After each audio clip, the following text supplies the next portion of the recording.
नमस्कार विद्यार्थियों। कुमार संभवम आपके पाठ्यक्रम में है और इसके जो रचयिता हैं कालिदास और उनका जो महाकाव्य है कुमार संभवम जो 17 सर्गों का है और चूंकि 8 सर्ग तक ही मल्लिनाथ की टीका प्राप्त होती है तो कुछ विद्वान उसको ये मानते हैं कि 8 सर्ग तक ही कालिदास के द्वारा लिखा गया है, चूंकि वहाँ पर फल प्राप्ति भी हो जाती है। कुमार का संभव यानी कुमार की उत्पत्ति 8वें सर्ग में हो जाती है। बहरहाल आपके जो पाठ्यक्रम में पंचम सर्ग चलता है, ये पंचम सर्ग का एक सामान्य परिचय हमने पहले देखा था कि पार्वती की तपस्या का वर्णन जो है वो पंचम सर्ग में है। तो पार्वती किस प्रकार से तपस्या का निर्णय लेती है, क्यों लेती है और तपस्या किस प्रकार से करती है, तपस्या के अंत में उनको किस प्रकार से फल की प्राप्ति होती है, ये सब कुमार संभवम के पंचम सर्ग में है। तो हम इसके पद्यों को क्रमशः देखेंगे। सबसे पहला जो पद्य है, तथा समक्षम दहता मनोभवम पिनाकिना भग्न मनोरथा सती निनिंद रूपम हृदयन पार्वती प्रियेषु सौभाग्य फला ही चारुता। तथा उस प्रकार से समक्षम सामने ही दहता जलाने वाले मनोभवम कामदेव को पिनाकिना शिव के द्वारा भग्न मनोरथा सती टूटे हुए मनोरथ वाली होते हुए निनिंद निंदा की रूपम रूप को हृदयेन हृदय से पार्वती ने प्रियेषु प्रिय के विषय में सौभाग्य फला सौभाग्य रूपी फल देने वाली ही निश्चित ही निसंदेह ही चारुता सुंदरता होती है।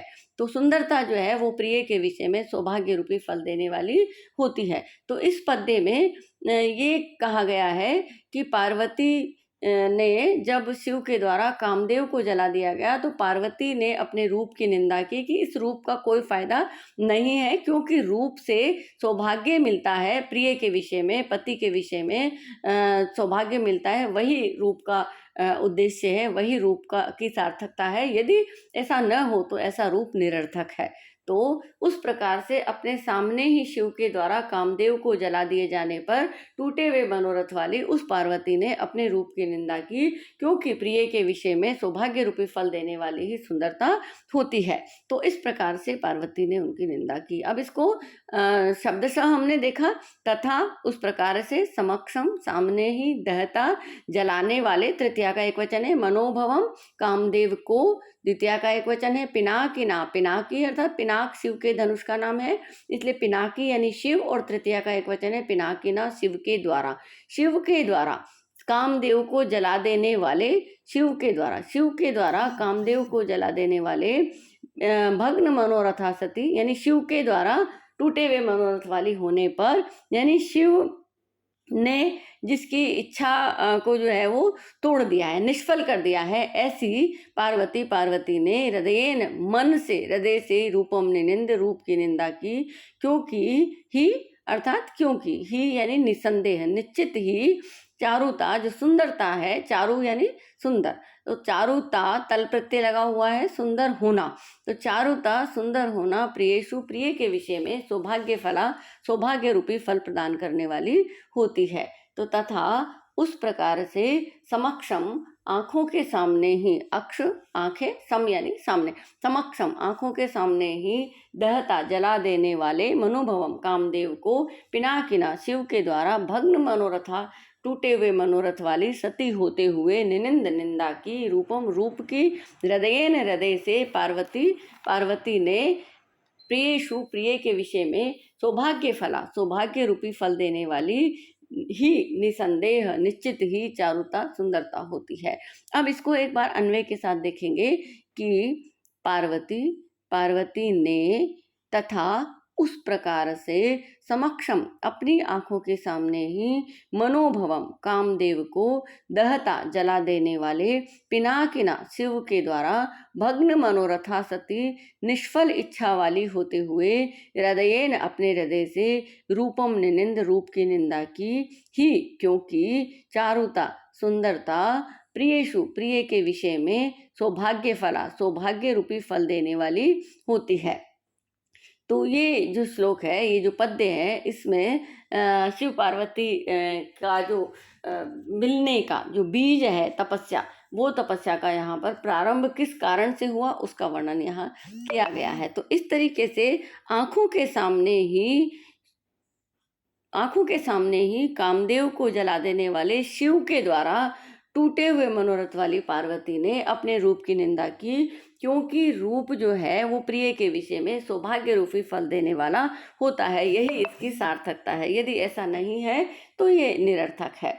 तो देखें एक बार अन्वय के साथ, तथा उस प्रकार से समक्षम काम सामने ही मनोभवम दहता कामदेव को जला देने वाले पिनाकिना शिव के द्वारा भग्न मनोरथा सती टूटे हुए मनोरथ वाली होते हुए पार्वती ने रूपम रूप की हृदय से निनिंद निंदा की ही, क्योंकि चारुता सौभाग्य फला, क्योंकि जो है चारुता सौभाग्य रूपी फल देने वाली होती है प्रियेषु प्रिय के विषय में।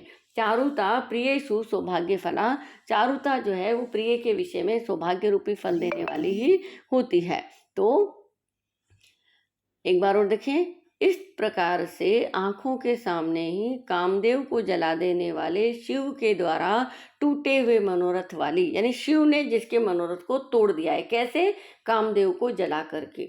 तो कामदेव को जला देने वाले शिव के द्वारा टूटे हुए मनोरथ वाली पार्वती ने हृदय से यानी अपने अंदर से जो है उन्होंने सुंदरता की रूप की निंदा की, क्योंकि रूप वही जो प्रिय के विषय में सौभाग्य रूपी फल दे, जो प्रिय के विषय में सुफल दे, यानी जिस रूप से प्रेम बढ़े, सौंदर्य की वजह से यदि प्रेम बढ़े, आनंद बढ़े, सुख मिले, वही सुंदरता की सार्थकता है। यदि ऐसा नहीं है तो ऐसी सुंदरता निरर्थक है, चाहे वो प्रशंसनीय हो, लेकिन यदि वो प्रियतम को आनंद नहीं देती है तो ऐसी सुंदरता निरर्थक है। इस पद्य में वंशस्थ छंद है, और वंशस्थ छंद का जो लक्षण है वो जतौ तु वंशस्थम उदीरितम जरौ, जगण तगण जगण और रगण के क्रम से 12 वर्ण जिस छंद के प्रत्येक चरण में आते हैं वो वंशस्थ छंद होता है। यहाँ कुमार संभवम के पंचम सर्ग के एक पद्य से लेकर के और पद्य संख्या 84 तक जो है वंशस्थ छंद है। एक सर्ग में जो महाकाव्य के जो लक्षण है उसमें यह है कि प्रत्येक सर्ग में एक छंद होता है जो उसके अंत में बदल जाता है। तो यहाँ पर जो है श्लोक संख्या 84 तक वंशस्थ छंद है, और ये जो पद्य हैं इसमें अर्थांतर न्यास अलंकार है। तो अर्थांतर न्यास अलंकार में क्या होता है कि सामान्यम व विशेषो व तदन्येन समर्थते सो अर्थांतर न्यास, सामान्य का विशेष से और विशेष का सामान्य से जहाँ समर्थन किया जाता है वहाँ पर अर्थांतर न्यास अलंकार होता है। तो यहाँ पर अर्थांतर न्यास अलंकार है क्योंकि यहाँ एक बात कही गई है ऊपर की पार्वती ने अपने रूप की निंदा की। जब शिव ने कामदेव को जला दिया तो पार्वती ने अपने रूप की निंदा की। तो ये एक विशेष बात है, और सामान्य बात ये कि रूप जो है प्रियतम के विषय में सौभाग्य देने वाला होता है। तो एक सामान्य बात है, जिस सामान्य बात के द्वारा विशेष बात का समर्थन किया। पार्वती ने जो रूप की निंदा की उस बात का समर्थन इस बात से किया कि रूप वही जो प्रिय के विषय में सौभाग्य रूपी फल देने वाला या प्रेम रूपी फल देने वाला या आनंद रूपी फल देने वाला होता है, वही जो है सौंदर्य की सार्थकता है। तो यहाँ पार्वती जो है वो पार्वती पर्वत की पुत्री है, इसलिए उनका नाम है पर्वतस्य अपत्यम स्त्री, यानी स्त्रीलिंग है इसलिए पर्वत में अण प्रत्यय लग करके पार्वत, और स्त्रीलिंग है इसलिए नीप लग करके पार्वती बनता है। मनोभवम मन में उत्पन्न होने वाला, मनसी भवम इति मनोभवम, यहाँ जो है द्वितीया का एक वचन है। दहता में तृतीया का एक वचन है, दहत शब्द है, दह और शत्रु प्रत्यय।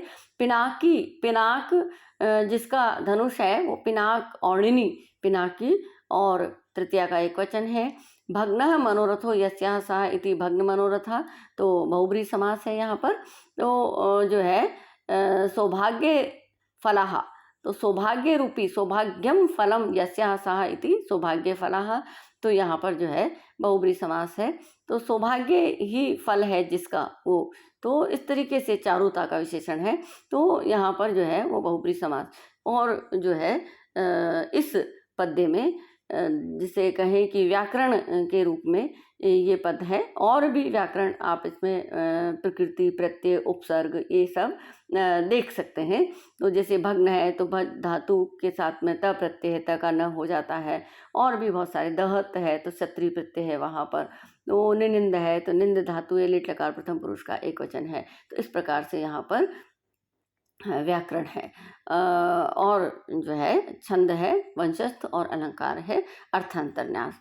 तो पार्वती ने रूप की निंदा की। जब शिव ने कामदेव को जला दिया तब पार्वती जो है वो निराश हो गई और उनका उनका जो महत्वाकांक्षा है, उनका जो सपना है शिव को पति रूप में वर्ण करने का, वो टूट गया। और टूटने पर जो है उन्होंने अपने रूप की निंदा की कि इस रूप का कोई तात्पर्य नहीं है, इस रूप की कोई सार्थकता नहीं है। तो इस तरीके से उन्होंने रूप की निंदा की। और फिर कहती हैं वो कि येष सा कर्तुम अवंदे रूपताम समाधिम आस्थाय तपोभीर आत्मनः अवाप्यते वा कथम अन्यथा द्वयम तथा विधम प्रेम पतिश्चितादृशः। तो येष चाहा, सा उसने किसने? पार्वती ने, कर्तुम करना, अवंदे रूपताम, अवंदे मतलब वंदे यानी निष्फल, अवंदे मतलब सफल। तो अवंदे सफल करना चाहा, किसको? रूपताम, सुंदरता को सफल करना चाहा। कैसे? समाधिम आस्थाय, समाधि लगा करके, समाधि का सहारा ले करके, तपो भी तपस्या के द्वारा, आत्मनः स्वयं के, अवाप्यते मिलता है, वा अथवा, कथम कैसे, अन्यथा किसी और तरीके से, द्वयम दोनों ही चीजें, तथा विधम प्रेम उस प्रकार का प्रेम, पति च तादृशः और उस प्रकार का पति। तो उन्होंने जो है अपने रूप को सफल करने की इच्छा की। यानी रूप को सफल कैसे करें? तप के द्वारा शिव को प्राप्त करेंगी, और जब शिव प्राप्त हो जाएंगे तब यही रूप जो है वो सफल हो जाएगा, यही रूप जो है वो शिव को आनंद देने वाला हो जाएगा। अभी चूंकि उनके मन में प्रेम नहीं है, इसलिए ये रूप जो है वो निरर्थक है। प्रेम इसलिए नहीं है क्योंकि उनके मन में काम भाव नहीं, काम भाव इसलिए नहीं है क्योंकि उन्होंने कामदेव को जला दिया क्रोधाग्नि में। तो पार्वती अपने इस रूप को ऐसे सार्थकता प्रदान करना चाहती हैं कि वो तपस्या करेंगी, फिर शिव को प्राप्त करेंगी, और जब शिव प्राप्त हो जाएंगे तब उनका रूप जो है वो सार्थक होगा। तो उन्होंने ऐसी इच्छा की। कैसी इच्छा की? अपने रूप को सार्थक करने की इच्छा की। किस तरीके से होगा वो? कि तपो भी, तपस्या के द्वारा होगा, और समाधि का सहारा लेकर के वो तप करेंगी, और तप करके शिव को प्रसन्न करेंगी। नहीं तो अब और कोई विकल्प नहीं है। तो उस प्रकार का प्रेम और उस प्रकार का पति, उस प्रकार का जो है स्वामी किस प्रकार मिल सकता है? यदि रूप से प्रभावित नहीं हो सकते, प्रेम से प्रभावित नहीं हो सकते, श्रृंगार से प्रभावित नहीं हो सकते, तो फिर और क्या उपाय है तपस्या के अलावा? इसलिए पार्वती ने सोचा कि वो तपस्या करेंगी और फिर शिव को प्रसन्न करेंगी, और फिर तब उनका यही रूप जो है सार्थक हो जाएगा।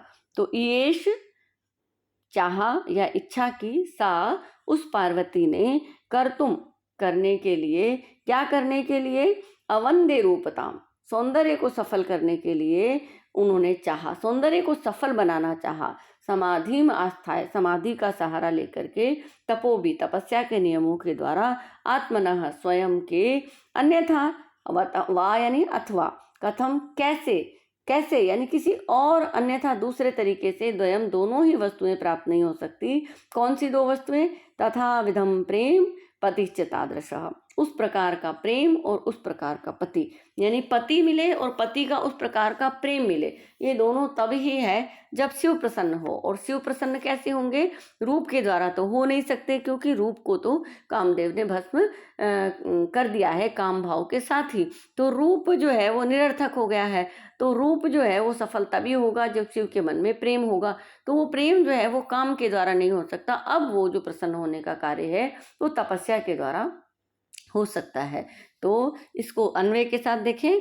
सा करता है, सा मतलब पार्वती। सा उस पार्वती ने समाधि को, द्वितीय का एकवचन है, आस्थाय सहारा लेकर के, तपो भी तपस्या के द्वारा, बहुवचन है तृतीया का, आत्मनः अपने, अवंदे रूपताम कर्तुम येष अपने रूप को सफल करना चाहा, वा अथवा अन्यथा किसी और प्रकार से, तथा विधम प्रेम उस प्रकार का प्रेम, तादृशः पति च और उस प्रकार का पति, द्वयम दोनों ही, कथम अवाप्यते कैसे प्राप्त किए जा सकते हैं। तो पार्वती क्या चाहती थी? वो शिव को पति रूप में पाना चाहती थी, और शिव को पति रूप में पाने के लिए शिव के मन में उनके लिए प्रेम होना आवश्यक है। अब जब उन्होंने देखा कि शिव ने कामदेव को भस्म कर दिया है, तो उनकी जो ये अभिलाषा थी वो उसके साथ ही भस्म हो गई। तो अब अपने सौंदर्य से वो शिव को अपनी तरफ आकृष्ट नहीं कर पाएगी। तो अब उनके पास में यही उपाय है कि शिव को तपस्या के द्वारा प्रसन्न हो, क्योंकि शिव तपस्या से प्रसन्न हो जाते हैं। बड़े बड़े दैत्यों ने भी उनको तप के द्वारा जो है वो प्रसन्न कर लिया, बहुत सारे वरदान मिले, बहुत सारी जो है प्रसन्न होकर के उन्होंने कामनाएं पूर्ति की है। तो पार्वती भी अपनी कामना की पूर्ति तपस्या के द्वारा करना चाहती है। तो उस पार्वती ने समाधि में आस्था है, समाधि का सहारा लेकर के ध्यान लगा करके तपो भी तपस्या के द्वारा अवंदे रूपताम आत्मनः अवंदे रूपताम अपने रूप को सफल करने की येष इच्छा की। अन्यथा नहीं तो अन्यथा किसी और प्रकार से तथा विधम प्रेम वैसा प्रेम तादृशश्च पति और उस प्रकार का पति कथम अवाप्यते कैसे प्राप्त हो सकता है। तो जो है पार्वती ने समाधि लगा करके तपस्या के द्वारा अपने रूप को सार्थक करने की कोशिश की, नहीं तो वैसा प्रेम और वैसा पति दोनों ही किस प्रकार से प्राप्त हो सकते हैं। तो जब शिव ने कामदेव को भस्म कर दिया तब पार्वती ने तपस्या के द्वारा शिव को प्रसन्न करना चाहा, और जब शिव प्रसन्न हो जाएंगे तपस्या के द्वारा और जब शिव पत्नी रूप में उनको स्वीकार कर लेंगे तो यही रूप उनका आगे जाकर के सार्थक हो जाएगा, सफल हो जाएगा। तब ये रूप जो है वो शिव को आनंद देने वाला बन जाएगा। तो पार्वती ने यही निश्चय किया है कि अब उनको तपस्या करनी है। तो यहाँ व्याकरण देखें आप, समाधिम सम उपसर्ग है, आ भी उपसर्ग है, धातु है और जो है वो क प्रत्यय है।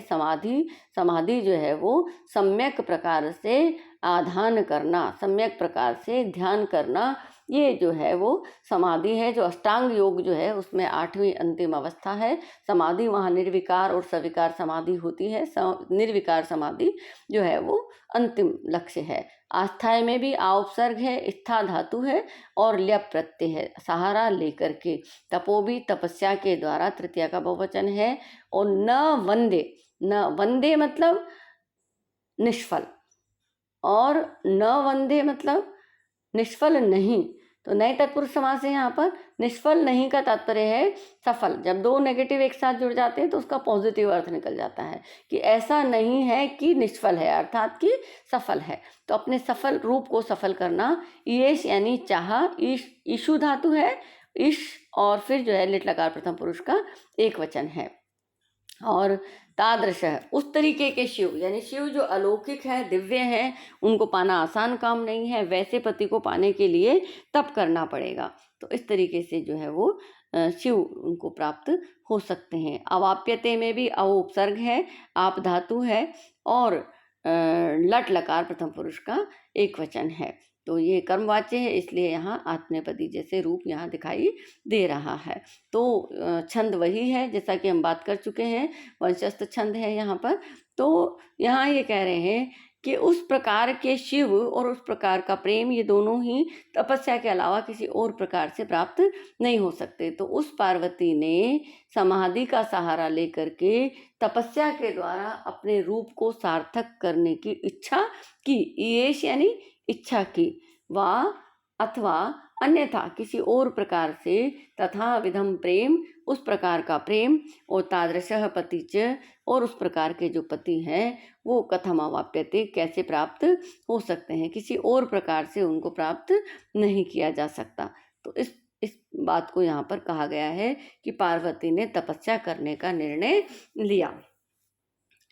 तो यहाँ ये जो है पद्य हमने देखे, 2 पद्य कि उन्होंने कामदेव को अपने सामने जलते हुए देखा तो उनकी अभिलाषा जो है वो नष्ट हो गई और उन्होंने अपने रूप की निंदा की, क्योंकि रूप की सार्थकता पति के प्रेम में, पति के सुख में, या पति का ध्यान आकर्षित किया जा सके, या पति के विषय में सौभाग्य रूपी फल मिल सके, वही चारुता का तात्पर्य है। तो उन्होंने जो है समाधि का आश्रय लेकर के और तपस्या के द्वारा अपने रूप को सार्थक करने की इच्छा की। ये यानी इच्छा की, चाहा, उन्होंने चाहा कि वो जाकर के तप करें, अन्यथा उस प्रकार का जो है प्रेम और उस प्रकार के पति दोनों ही प्राप्त नहीं हो सकते। आज के लिए इतना ही, धन्यवाद।